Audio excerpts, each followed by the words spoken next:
Have you ever kept a secret so heavy that it felt like it was crushing your chest every time you breathed? I kept mine for over 40 years.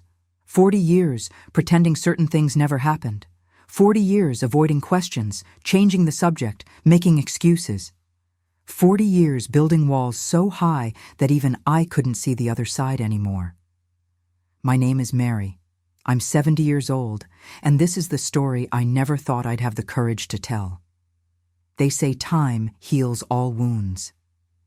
But let me tell you something. Time doesn't heal anything if you don't let the wound breathe. And I've spent my whole life covering mine with layer upon layer of silence. I was born in 1955 in a small town in Tennessee, one of those places where everyone knows everyone and family secrets are kept like sacred treasures. My father worked in a furniture factory, and my mother was a housewife, like almost all women of that time. We were a simple family of humble origins, but I didn't know we were poor because we had food on the table and plenty of love. Or at least that's what I thought. My childhood was marked by silence. Not the peaceful silence of a Sunday afternoon, but that heavy silence that hangs in the air when people are afraid to speak. My father was a man of few words, but his hands spoke too loudly. My mother learned to make herself invisible, and I learned to imitate her. At school, I was the quiet girl who sat at the back of the classroom. Not because I was shy, but because I had learned that drawing attention to myself never ended well. I learned to be small, to take up as little space as possible, to swallow my words before they could betray me. When I turned 17, I met Robert. He was different from all the boys I knew. He had a smile that lit up the room and eyes that seemed to truly see me. Not the invisible girl I tried to be, but the real Mary, hidden beneath all those layers of silence. We got married a year later, in 1973, in a simple ceremony at the town's Baptist church. I was 18, he was 20. We were too young, too naive, but we were in love, and at that time, that seemed enough. Robert got a job at a factory in Nashville, and we moved into a tiny apartment on the outskirts of town. It was cramped and simple, but it was ours. For the first time in my life, I felt like I could breathe, that I could be myself without fear of reprisal. In 1975, Michael was born, my son, my miracle. When I held him in my arms for the first time, I promised myself that he would have everything I didn't have: unconditional love, security, a voice. I promised that he would never have to learn to be invisible. The first few years were difficult, as they are for any young family trying to settle down. Robert worked long hours, and I looked after Michael alone most of the time. But we were happy. At least that's what I told myself. The truth is, I carried baggage with me that I never unpacked. All the wounds from my childhood, all the unprocessed traumas, all the unconfronted fears. I hid them deep in the closet of my mind and pretended they didn't exist. When Michael was 5, my father died. I didn't go to the funeral. Robert didn't understand, and I couldn't explain. How do you explain to someone that you can't cry for the man who should have protected you, but who taught you to be afraid? How do you verbalize the relief mixed with guilt you feel when a monster finally closes its eyes forever? I didn't talk about it. I simply swallowed my emotions, as I always did, and moved on. My mother died 3 years later. That time I went to the funeral. I stood there beside the coffin, looking at the face of that woman who had spent her whole life in silence, and I wondered if I was destined to repeat the same fate. Michael grew up to be a curious boy. He asked questions about everything. Why is the sky blue? Why do bees make honey? Why do Grandma and Grandpa never visit us? I answered the first 2 questions, enthusiastically. I skillfully dodged the third. Your grandmother is very busy, I would say, or they live too far away, or simply, one day you'll understand. But Michael was persistent. As he grew older, the questions became more specific. harder to avoid. Mom, why do you never talk about your childhood? Mom, why don't we have any pictures of your family? Mom, what happened to you? And I always found a way to change the subject. I always had an excuse ready, a convenient distraction. After all, I had spent my whole life practicing the art of not talking about painful things. Robert tried to talk to me a few times. He knew something was wrong, something I was hiding. But he was also from a generation that believed the past should stay in the past, that there was no benefit in reopening old wounds. So, eventually, he stopped asking. Years passed. Michael graduated from high school, then from college. He married a lovely young woman named Jennifer. They had 2 beautiful children, Emma and Lucas, my grandchildren, the joy of my days.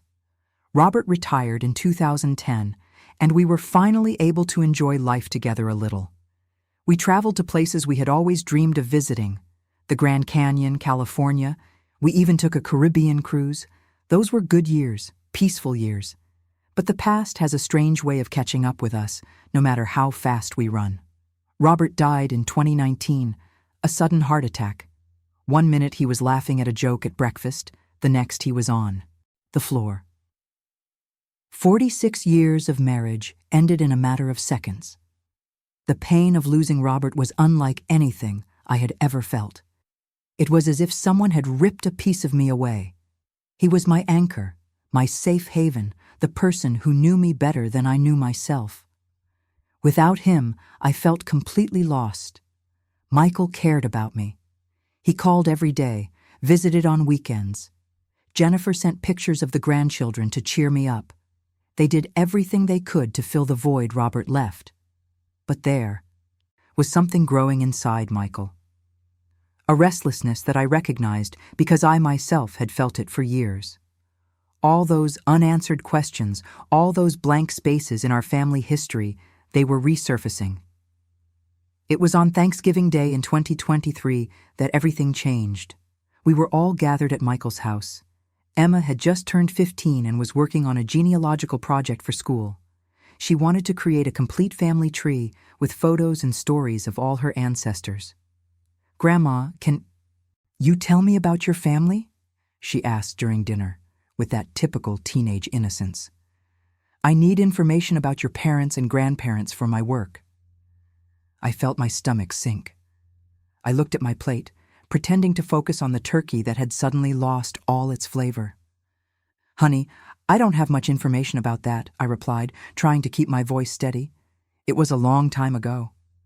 "But you must have some photo, some document," Emma insisted. "Everyone has something." Michael intervened, probably noticing my discomfort. "Emma, leave Grandma alone. You two can talk about this later." But Lucas, who was only 10 years old, decided to help his sister. "Grandma is mysterious," he said, laughing. "I bet she was a spy or something." Everyone laughed, including me. But inside, I was panicking. After dinner, while Jennifer and the children were cleaning up the kitchen, Michael called me into his office for a chat. I knew what was coming. I could feel it in the air. He closed the door behind us and sat in the chair opposite me. For a long moment, we just stared at each other.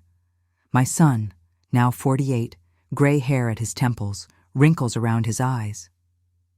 "When did my baby get so old?"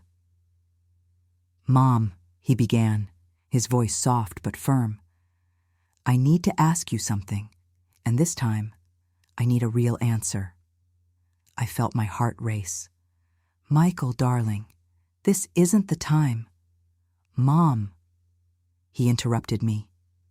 "It's been 48 years since the right time. I've spent my whole life feeling like there was a part of you I didn't know, a part you hide from everyone, including me." I tried to speak, but the words wouldn't come out. "When I was a child, I accepted your apologies," he continued. "As a teenager, I was too busy with my own life to insist. As an adult, I respected your space. But now, Mom, now I need to know. Not for me, but for my children. For Emma, who is working on that project. For Lucas, who will one day want to know where he came from. And for you too. Tears began to stream down my face uncontrollably. Michael, What happened in your childhood, Mom? Why do you never talk about your parents? Why don't we have any pictures of them? Why have you distanced yourself from everything and everyone from your past? The room fell silent. A silence unlike the one I knew so well. It wasn't a silence of fear or shame. It was a silence of waiting, of hope. I looked at my son, that wonderful man I had raised, and realized he deserved the truth, that I had spent my whole life protecting myself when I should have trusted the people who loved me. Do you really want to know? I asked, my voice trembling. I need to know, Mom. I took a deep breath. And then, for the first time in over 50 years, I opened that dark closet at the back of my mind and let the memories out. I told him about my father, about the nights he came home drunk and the violence that followed, about the bruises my mother hid under long sleeves and makeup, about the constant fear, the feeling of walking on eggshells, never knowing what might trigger the next explosion. I told him about the times I myself had been the target of his fury, about the time he broke my arm and told the doctor I'd fallen off my bicycle, about the cruel words he used, words that left deeper scars than any physical blow. I told her about my mother, who never protected me, how she was so broken that she didn't have the strength to protect even herself, about the anger I felt towards her for not getting me out of there, mixed with compassion for understanding that she was also a victim. I talked about the shame I carried, the irrational shame of being the daughter of a monster, as if that somehow defined me. The fear that there was something wrong with me, something that made me deserve that treatment. I talked about the decision to cut all ties when I left home, to create a new story, a new life, far from all that. To never look back because I was afraid that if I did, I would be turned to stone, like Lot's wife in the Bible. I told her about the nights I would wake up in a panic, even decades later, still dreaming of his heavy footsteps in the hallway. About the difficulty of accepting love, of believing that I deserved to be loved, of trusting that Robert wouldn't turn into the same monster my father was. I told everything, absolutely everything. Words that had been stuck in my throat for over 5 decades finally found their way out. When I finished, I was exhausted, empty. But also, in a strange way, light. As if I had finally put down a suitcase I'd been carrying for so long that I'd forgotten what it was like not to feel its weight. Michael was crying. My strong son, my grown man, was crying like a child. He stood up, stepped across the space between us, and hugged me with a strength I didn't know he possessed.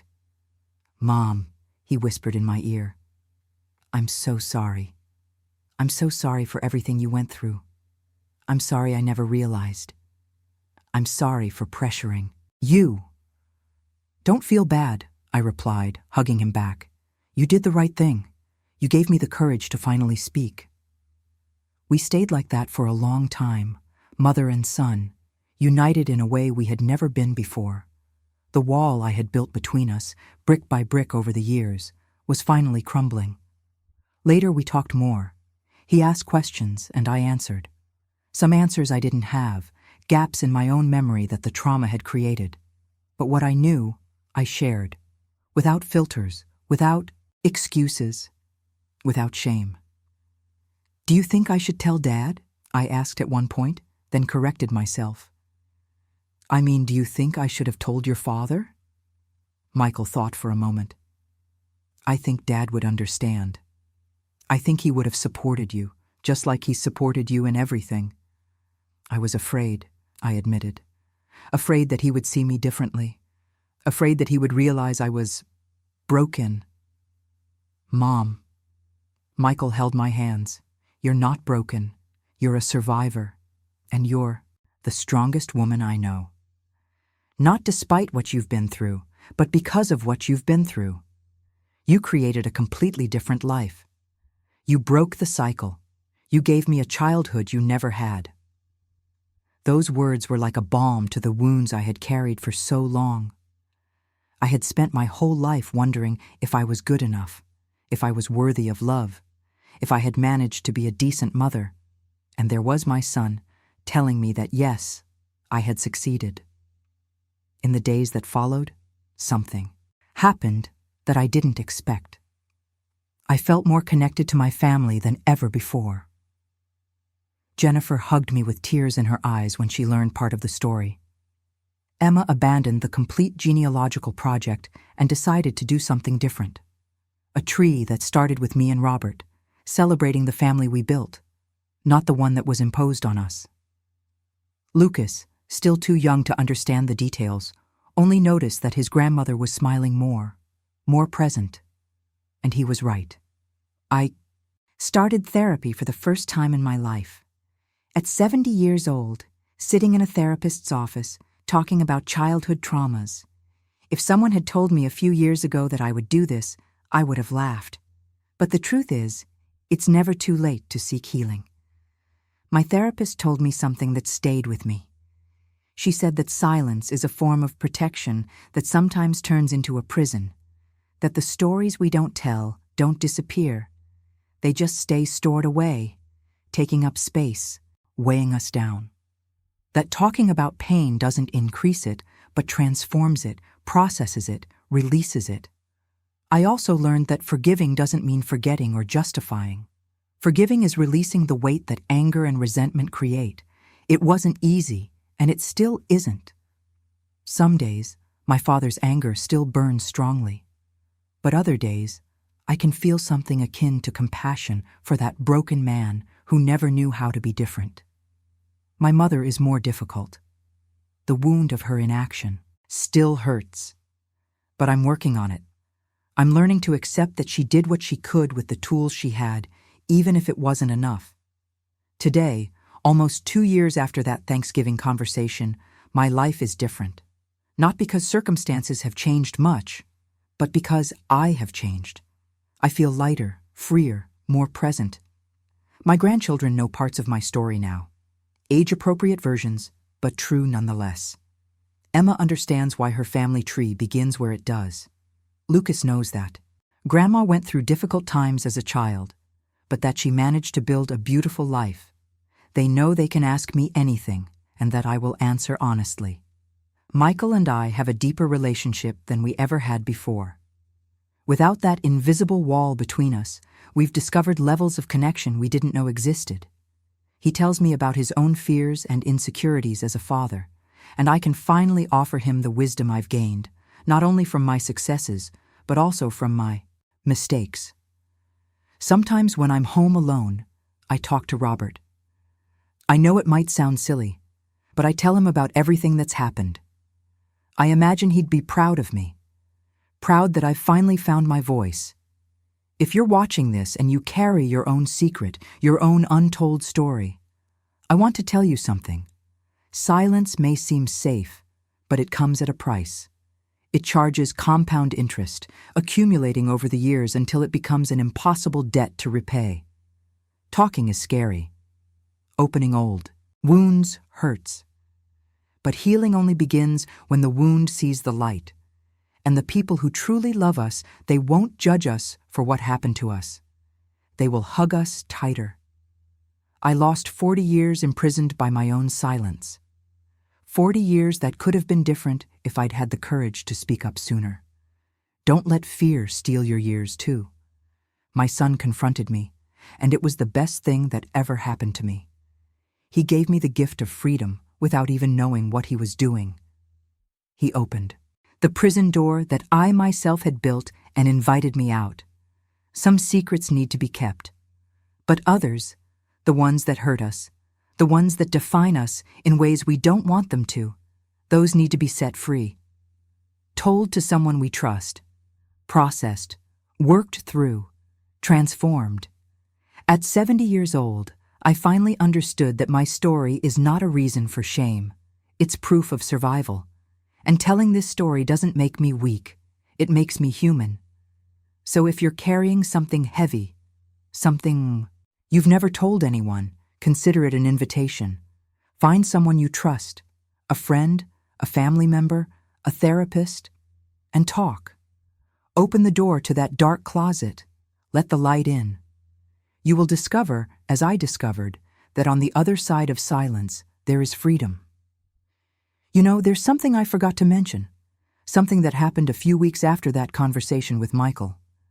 I was tidying up some old boxes in the attic, the kind you keep and never touch again, when I found something I thought I'd lost decades ago. It was a photo. The only photo I had kept from my childhood. In the picture, I must have been about 4 or 5 years old.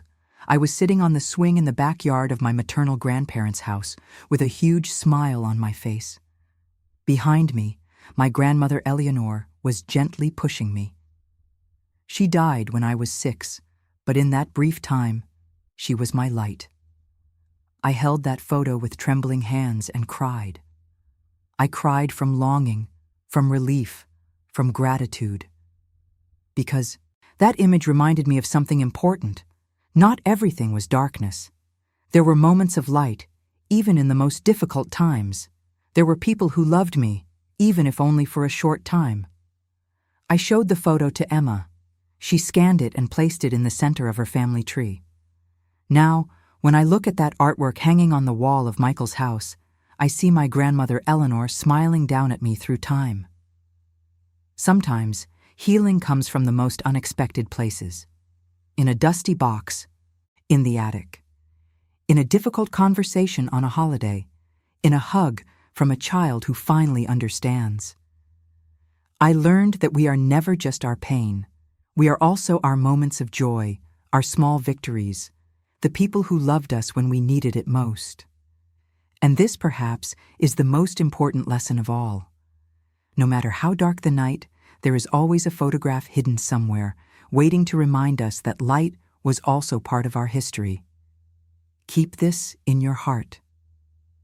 Thank you for staying with me. Until now. Thank you for listening to my story. If it touched you in any way, if it made you think about your own life, about your own secrets, then every word was worthwhile. Now I have a special request. If you enjoyed this video, please leave a like. It helps me a lot. This makes the algorithm show this content to more people who might need to hear this message. And if you're not yet subscribed to the channel, click the subscribe button and activate the bell so you don't miss the next stories. And in the comments, tell me, which city are you watching from? I love knowing where each person who is part of this community comes from. Whether it's New York, Los Angeles, a small town in rural Texas, or anywhere else, your presence here matters. Take care of yourself, and remember, it's never too late to find your voice. Until next time.